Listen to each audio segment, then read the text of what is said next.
એ પણ કઈ તો કે હવાલાની. બંને કઈ લખી અને ડાયરેક્ટ રકમ આપણે બહારના ખાનામાં લખશું. કુલ રકમ થશે 10,000. ત્યારબાદ આપણે ફર્નિચરની કિંમત દર્શાવેલી અને એમાં ઘસારો છે એ બાદ કરેલો. તો ઘસારો ફર્નિચરની કિંમત ઉપર આપણે 1,000 રૂપિયા ગણ્યો હતો, તો ફર્નિચરનો ઘસારો છે 1,000. બંને ભેગા લખી અને પછી ડાયરેક્ટ બહાર રકમ દર્શાવવું એમ પણ ચાલે. ત્યારબાદ હવે રકમ જુઓ તો આપણે સ્ટોક દર્શાવી દીધો, દેવાદારો દર્શાવી દીધા અને ફર્નિચર દર્શાવી દીધું. હવે રહ્યું મકાન. મકાન ઉપર પણ 5% ઘસારો છે. સાથે સાથે હાથ પર રોકડ અને બેંક સિલક પણ દર્શાવી દેવાના છે 6,000 અને 24,000, જે આપણે ચાલુ મિલકતના શીર્ષકની નીચે દર્શાવશું.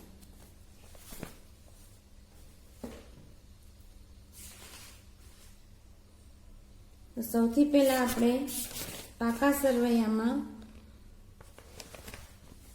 મકાન જેની કિંમત છે 50,000, 50,000ના 5% ઘસારો એટલે 50,000ના 5% એટલે 2,500 થશે. 2,500 રકમ બાદ કરી અને ડાયરેક્ટ બહારના ખાનામાં આપણે 47,500 લખશું. 47,500માં હવે અહીંયા બીજી આની અસર આવશે નફા નુકસાન ખાતામાં. ઉધાર બાજુ ઘસારો મકાનનો 2,500,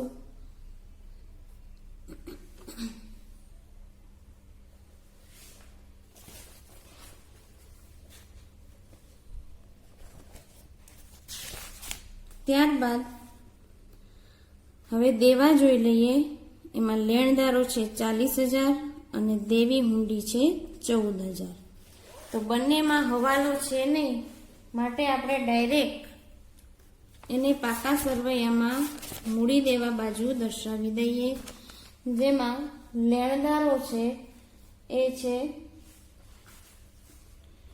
40,000 અને દેવી હુંડી છે 14,000.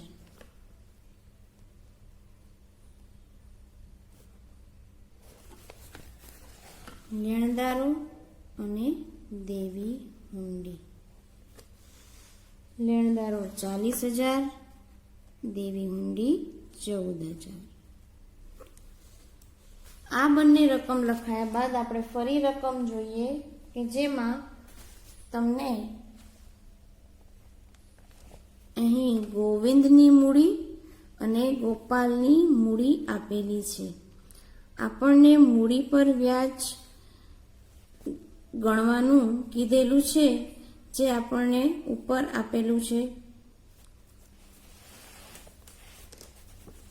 મૂડી પર વ્યાજ 5% છે.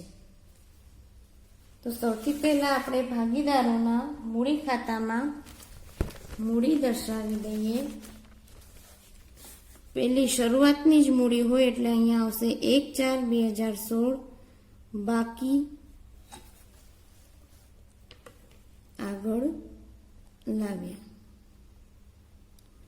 તો એમાં ગોવિંદની મૂડી છે 1 લાખ અને ગોપાલની મૂડી છે 30,000. બંનેની મૂડી પર 5% લેખે વ્યાજ આપવાનું છે. તો વ્યાજની અસર પણ દર્શાવી દઈએ. મૂડી પર વ્યાજ. ગોવિંદની મૂડી પર 5% લેખે વ્યાજ એટલે 5,000 અને ગોપાલની મૂડી 30,000 એટલે એના ઉપર 5% લેખે વ્યાજ એટલે 1,500. આ અસર આપણે બીજી આની આવશે નફા નુકસાન ફાળવણી ખાતામાં. કેમ કે નફા નુકસાન ફાળવણી ખાતું છે એ ભાગીદારની પેઢી બનાવે છે અને મૂડી પર વ્યાજ એ ભાગીદાર માટે આવક છે પણ પેઢી માટે ખર્ચ છે. આ બધું આપણને ઓબ્જેક્ટિવમાં પણ પૂછાય છે અને અહીંયા પણ તમને ગણતરીમાં યાદ રહે માટે વારંવાર બોલું છું. તો મૂડી પર વ્યાજ ગોવિંદ અને ગોપાલનું 5000 અને 1500, ટોટલ 12 લખતા 6000 ને 500. ત્યારબાદ આપણે જોઈએ રકમમાં કાંઈ બાકી રહી જતું નથી ને. એક કમિશનનો હવાલો રહેશે જે આપણે નફા નુકસાન ફાળવણીની ગણતરી કરશું ત્યારબાદ જ એની ગણતરી થાય છે. તો જો રકમમાં આપણે મૂડી દર્શાવી દીધી ત્યારબાદ હવાલાની એકે અસર બાકી હોય એવું લાગતું નથી. તો અહીંયા આપણે વેપાર ખાતું અને નફા નુકસાન ખાતાની તમામ વિગત, ત્યારબાદ નીચે મિલકતોને દેવાની વિગત અને હવાલા દરેક વસ્તુ દર્શાવી દીધા પછી આપણે હવે વેપાર ખાતાથી સરવાળો કરવાનો રહેશે. તો સૌથી પહેલા વેપાર ખાતાનો સરવાળો કરીએ. તો વેપાર ખાતામાં જુઓ તો જમા બાજુ જ વધુ લાગે છે. તો જમા બાજુમાં 3,30,000 અને 50,000 એટલે કુલ થશે 3,80,000.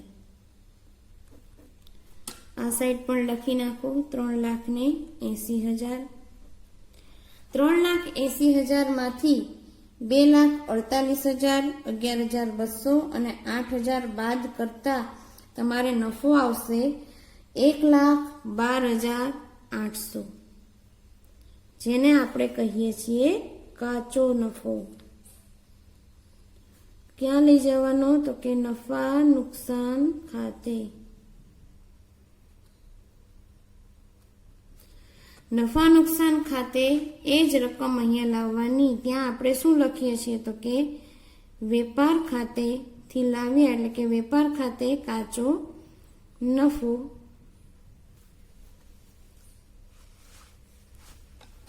1,12,800. અહીંયા પણ જમા બાજુનો જ સરવાળો વધુ હોય એવું લાગે છે. તો જમા બાજુના સરવાળામાં આ બંને રકમ ઉમેરતા કુલ ટોટલ થાય છે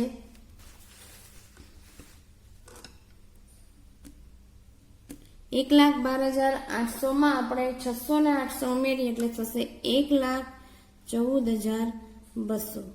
અહીંયા પણ 1,14,200. આ રીતે બંને બાજુ લખી એમાંથી ઉધાર બાજુ છે એ શું કરવાની છે તો કે બાદ કરતા તમારે નફો આવશે 61,500. અહીંયા જગ્યા નથી રહી એટલે આપણે થોડી જગ્યામાં લખીએ ચોખ્ખો નફો નફા નુકસાન ફાળવણી ખાતે 61,500. આ 61,500 ને આપણે નફા નુકસાન ફાળવણી ખાતામાં લઈ જવાના રહેશે. ત્યાં આપણે લખશું નફા નુકસાન ખાતેથી લાવ્યા.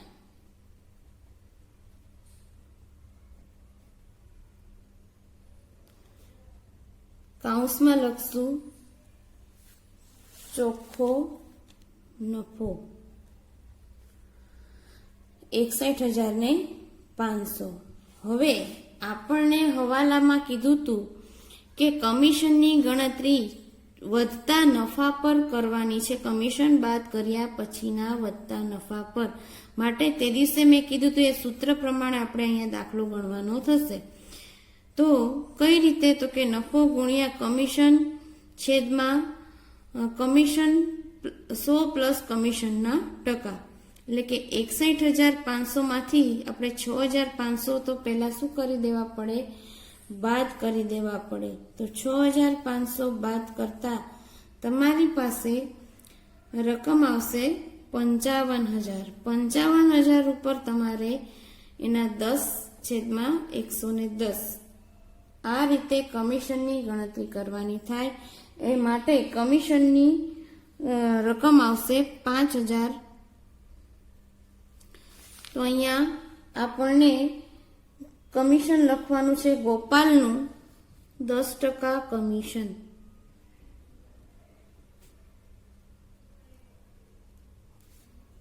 $5,000. હવે આપણે કુલ ટોટલ તો કે 61,500 બંને બાજુ લખી નાખીએ. 61,500 માંથી 6,500 અને 5,000 બાદ કરવાના છે. એ બાદ કરતા રકમ આવશે 50,000.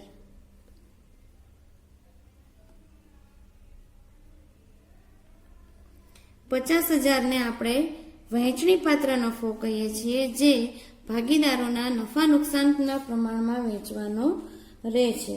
તો એ નફો આપણે મૂડી ખાતે લઈ જઈએ છીએ. તો ત્યાં લખશું મૂડી ખાતે વહેંચણી પાત્ર નફો.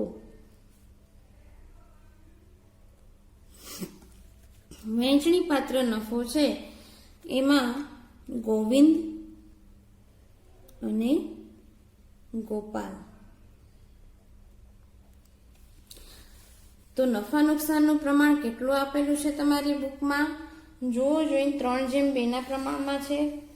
તો અહીં નફો 50,000 છે એ બંને વચ્ચે વેચતા ગોવિંદ અને ગોપાલની વચ્ચે, તો ગોવિંદમાં ભાગે નફો આવશે 30,000 અને ગોપાલમાં 20,000. આ નફો આપણે ભાગીદારોના મૂડી ખાતે લઈ જઈએ છીએ, માટે ભાગીદારોના મૂડી ખાતાની જમા બાજુ નોંધવાનું રહેશે. ત્યાં લખશું આપણે નફા નુકસાન ફાળવણી ખાતે.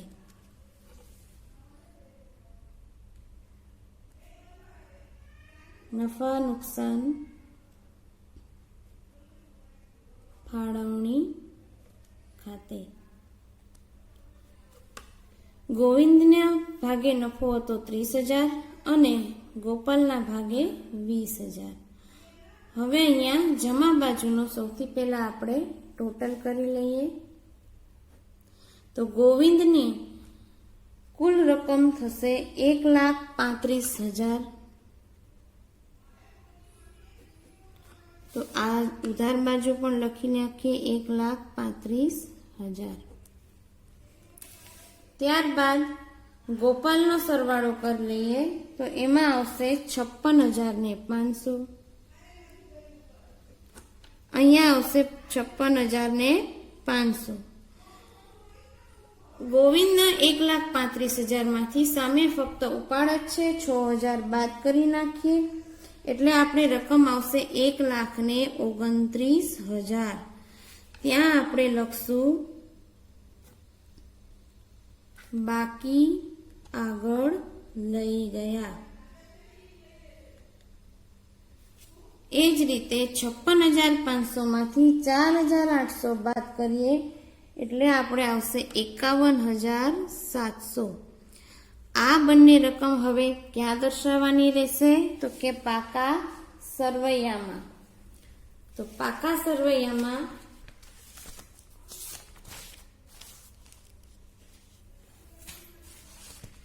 આપણે એને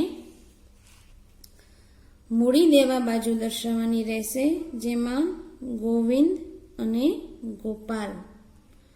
ગોવિંદની મૂડી કેટલી આવી? તો કે 1,29,000. ગોપાલની મૂડી કેટલી આવી? તો કે 51,700. બંનેનો ટોટલ બહારની સાઈડ લખવો એટલે થશે 1,80,700. બિન ચાલુ દેવા છે નહીં, માટે ત્યાં આપણે ડેશ કરી દઈશું. ચાલુ દેવામાં 2 જ હતા. હવે આપણે બંને બાજુના સરવાળો છે એ કરી અને સરખું આવી જાય તો માનવાનું કે આપણો દાખલો સાચો છે. તો બંને બાજુનો સરવાળો કરીએ તો જવાબ આવશે 2,34,700. એ જ રીતે દેવા બાજુનો પણ સરવાળો કરો, જેનો જવાબ આવી જાય છે 2,34,700. 700. અહીંયા આપણો આ દાખલો પૂરો થાય છે. દાખલો ખૂબ જ સહેલો છે, અઘરો નથી, પણ સુધારેલું વેપાર ખાતું ને નફા નુકસાન ખાતું છે, એટલા માટે અલગ કઈ રીતે પડે માટે અહીંયા અમે ઉદાહરણ લીધેલું છે. તમારે પણ ઘરે બુક લઈ સાથે બેસી અને આખો દાખલો મારી સાથે ગણતું જવાનું છે. એટલા માટે જ હું તમને આ રીતે ગણાવું છું. આખા દાખલો ગણાઈ જાય પછી તમારે ઘરે પાછો ફરીથી તમારી જાતે આ દાખલો ગણવાનો છે. કારણ કે જેમ વાર્ષિક હિસાબોના દાખલાની પ્રેક્ટિસ કરશો એમ તમારી સ્પીડ વધશે અને દરેક વસ્તુ ઝડપથી યાદ પણ રહી જશે.